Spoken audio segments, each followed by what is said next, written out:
Senyum, senyum, senyum, senyum.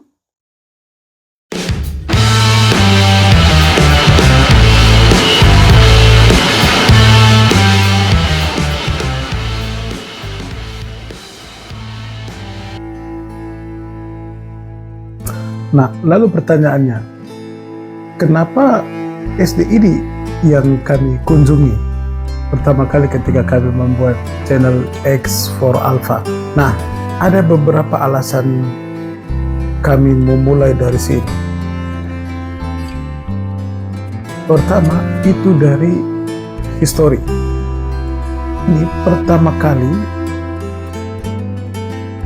itu diekskavasi oleh seorang ilmuwan bernama Theodorus Verhoeven tahun 1965. Dan ketika dikunjungi oleh beliau, gua di dekat SDI Rampasasa ini sudah digunakan oleh anak-anak itu untuk bersekolah pada tahun 1965 loh. Nah, menariknya, sekolah di sana itu bahkan belum berumur 10 tahun. Nah, ini menarik. Nah, lalu kemudian daerah itu dikaji lagi oleh para peneliti dari Pusat Penelitian Arkeologi Nasional di bawah pimpinan Profesor Dr. Suyono tahun 1978 sampai 1989. Nah, berdasarkan hasil penelitian para ahli inilah, dari sumber-sumber yang kami dapat, bahwa di sana itu ada jejak masa lalu. Dan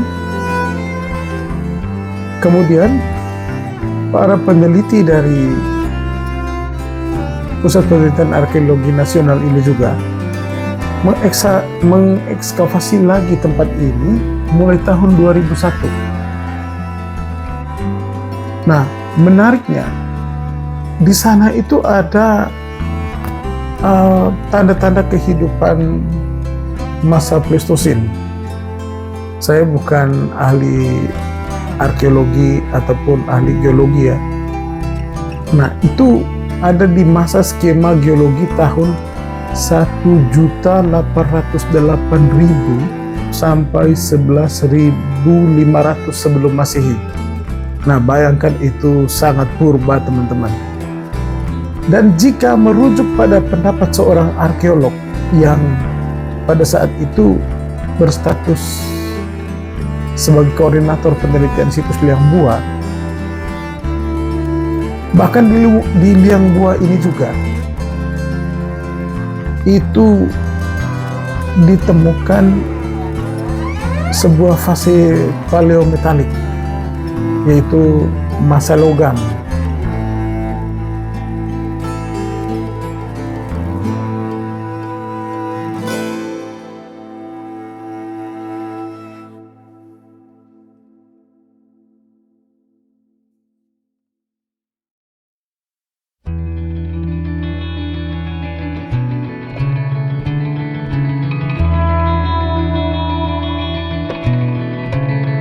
Menguasai teknologi.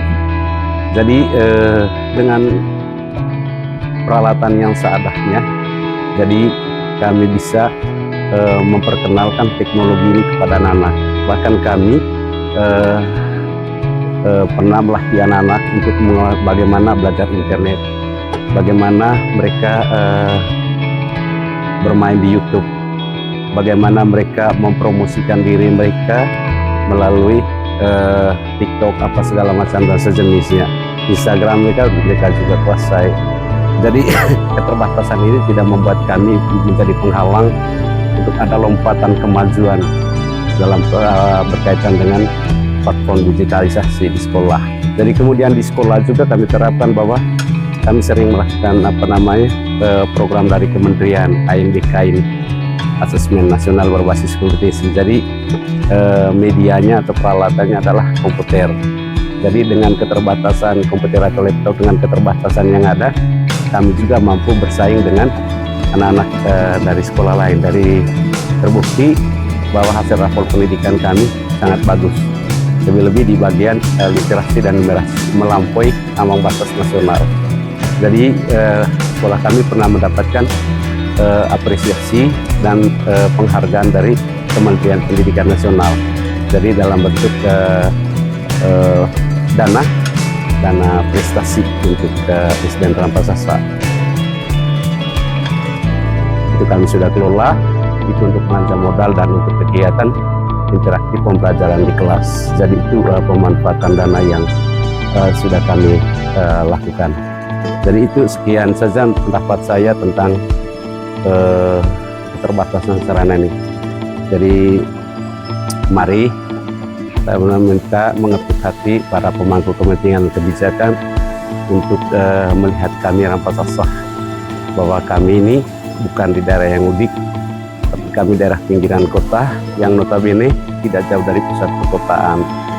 Kami mengetuk supaya sarana dan prasarana program digitalisasi ini di sekolah dilaksanakan secepat mungkin dalam mengatasi dan menyongsong bonus demografi dan generasi unggul, generasi emas di 2045.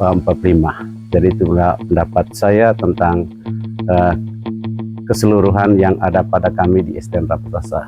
Oke, Bapak Kepsek.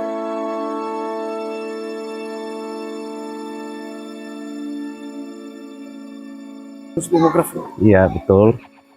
Artinya tren Indonesia yang dibilang Indonesia Emas 2045 itu sampai kepada SDN Rampasasa, tempat Bapak Kepsek mengabdi dan mengajar anak-anak, juga adalah keturunan dari Hobbit, dari manusia kerdil Flores. Nah, lalu kemudian begini, kalau dari fasilitas kemudian kita berpindah kepada sumber daya manusia. Betul. Lalu kemudian kita akan membicarakan kebijakan pemerintah, kebijakan publik yang dirasakan oleh teman-teman di SDN Rampasasa. Nah, ada sesuatu hal yang menarik soal anak-anak tadi itu di tengah keterbatasan, mereka tidak merasa asing dengan teknologi. Nah, apa giat atau kiat dari Bapak Kepsek sampai guru-guru ini punya semangat walaupun mengajar di tengah hutan yang masih lebat, di tengah daerah yang saat ini masih sering dikerumuni oleh para peneliti, baik dari aspek geologi, vulkanologi, antropologi, sosiologi, geografi, bahkan ya dari banyak ahli yang sering datang untuk mengunjungi daerah ini. Nah, kiat apa yang disampaikan oleh Bapak Kepsek sehingga para guru ini punya daya minat yang tinggi mendidik anak-anak ini di tengah keterbatasan? Baik, terima kasih. Ini pertanyaan yang bagus dari kami. Jadi berkaitan dengan kemajuan yang ada di sekolah. Jadi salah satu visi misi kami di sekolah itu adalah pembentukan SDM yang unggul, yang inovatif dan kreatif. Jadi saya selaku kepala sekolah mendorong Bapak Ibu guru untuk meningkatkan kompetensi penguasaan ilmu pengetahuan dan teknologi. Itu kita berselancar di program PNN, ya, platform Merdeka Belajar. Jadi kemudian kita melakukan workshop, menghadirkan para pakar untuk membantu kami di SDN Rampasasa. Kemudian di wadah kelompok kerja guru komunitas-komunitas itu kami belajar banyak di situ supaya nanti kami tidak merasa terbelakang dalam soal penguasaan ilmu pengetahuan dan teknologi. Jadi saya terus mendorong dan memberi support kepada para guru supaya mereka lebih melihat bahwa peningkatan kompetensi itu sangat penting. Jadi dalam konteks pemberdayaan dirinya, peningkatan profesionalisme berkelanjutan, dan yang lebih penting adalah bagaimana beradaptasi dengan kemajuan teknologi pengetahuan dan teknologi sekarang. Jadi itu yang kita dorong dari Bapak Ibu guru supaya lebih mempertajam SDM. Jadi itu pendapat saya. Luar biasa